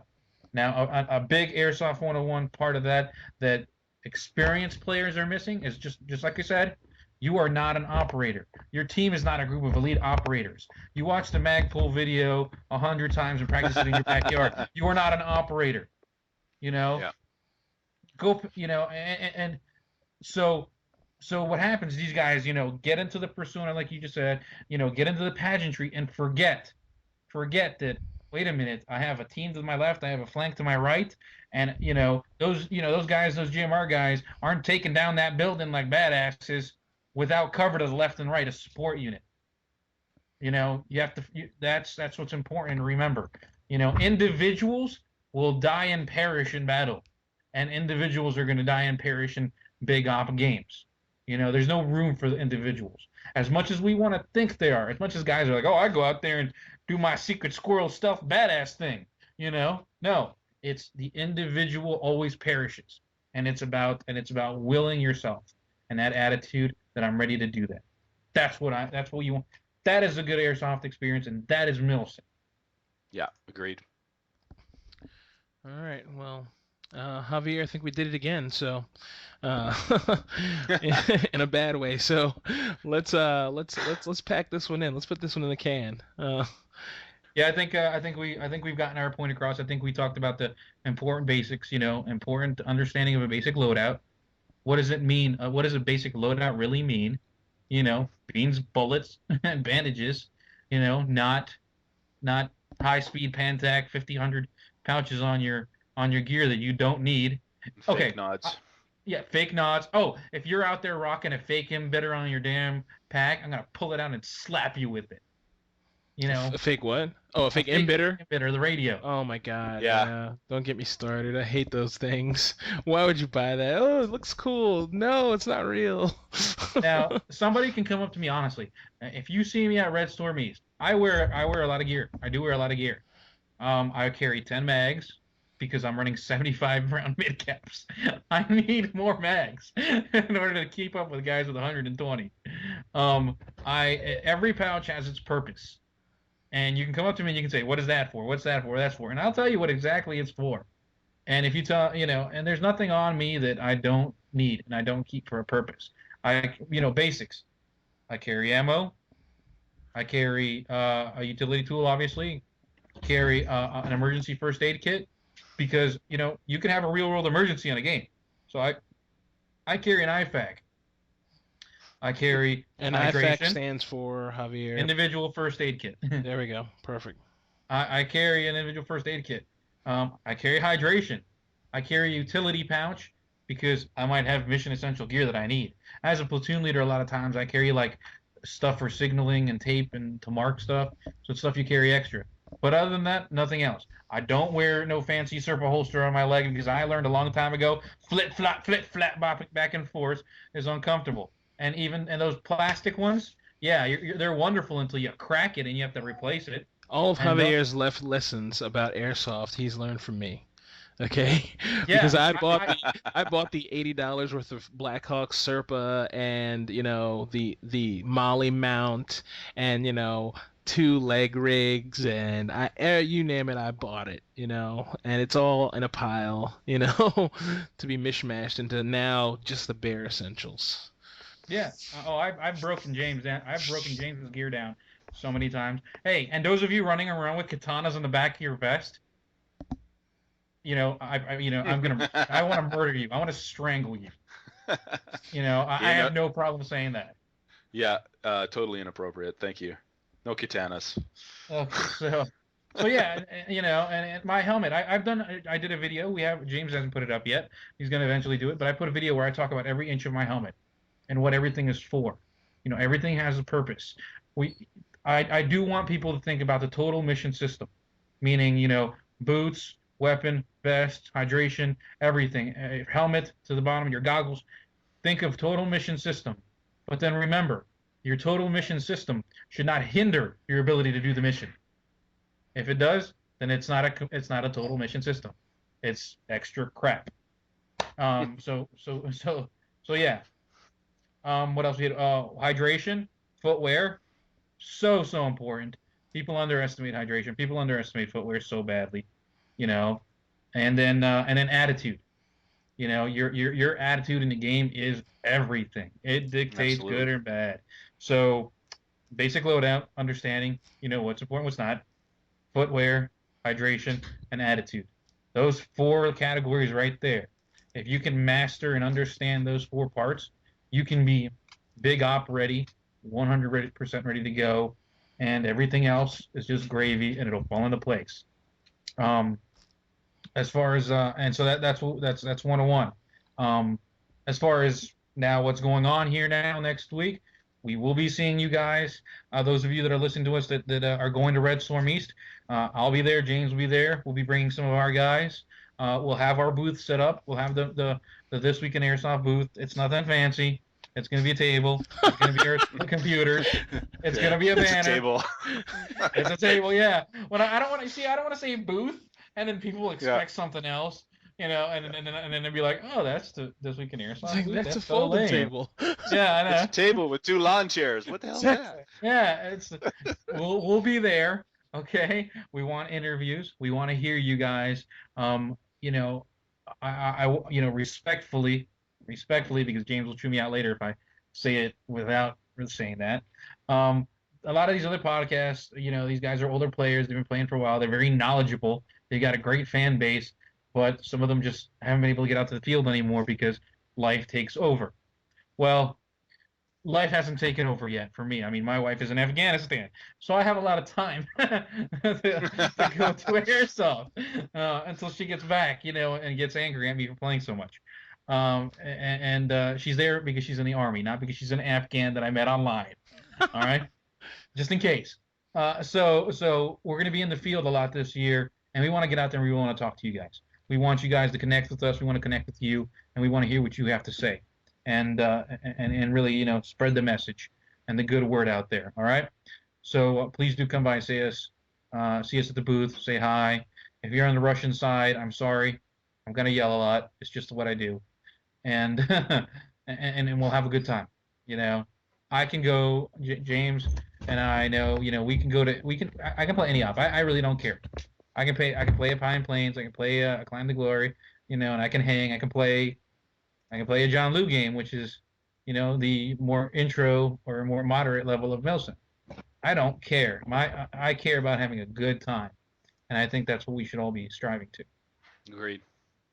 Yep. All right. So see you next week from the op. We will be trying to do a live show. I say trying because we're still working out the logistics of the kind of the building and the signal and it being crazy. But you will be seeing us post up content all weekend, videos, photos. And anything else we can come up with. We want to give you guys as much information as we can. We're going to try and give you like a tour of the site. We're going to try and really get some cool stuff from there. So please wait, stay tuned next week for that. It's going to be pretty cool if we can pull it off the way we want to do it. Yeah, absolutely, guys. We are gonna be at some point. We'll be live and all that stuff. So it's gonna be a lot of fun. I'll be at the booth. Javier will probably be walking around, following Dobrov around. Come see me, okay? One thing that I don't think we got to mention, we're looking for people who, if you guys go to an op, or you have some experience with something that's going on in your area airsoft wise, and you want to give us the rundown. We're looking for, what are we calling them, Javier? What's the Oh, we want This Week in Airsoft embeds. Or embeds? yeah, This Week in Airsoft embed reporters, which Exactly. means we want players. We don't want No, no pop, chair pop, softers. yeah, we don't want Cherry Softers or Potbelly Joe out there just out there. How's it going from the field? And I mean, no, we want some players, and we want you to go out there, and we want you to get the scoop for us, some hot footage, and then we want you to be out there, spreading the word for This Week in Airsoft. So, um, you know, that's the kind of people. We're not talking about staff. We're talking about players that want to, dedicate themselves to reporting back for us within their region. Yeah. And that's what we're looking for. Those, Yeah. like I said, these are official This Week in Airsoft embed reporters or embeds, which we'll actually try and we're going to send some swag to you, to make you legit while you're out there, and doing your job for us and for the show and continuing to promote it. So, Airsoft in a positive way. That's what we're looking for.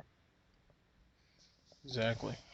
So it should be good, and you guys definitely just shoot us an email, thisweekinairsoft@gmail.com, and myself or Javier will reply. None of our huge staff that's overpaid, our huge overpaid staff will reply. We will reply, and My secretary, I don't let my secretary answer my no message. secretaries, none of our overpaid secretaries will answer. We will answer, and we'll let you know what we need. And if you don't have a video camera, that's cool. We're at SoundCloud or any of those other kinds of ways we can get data is fine.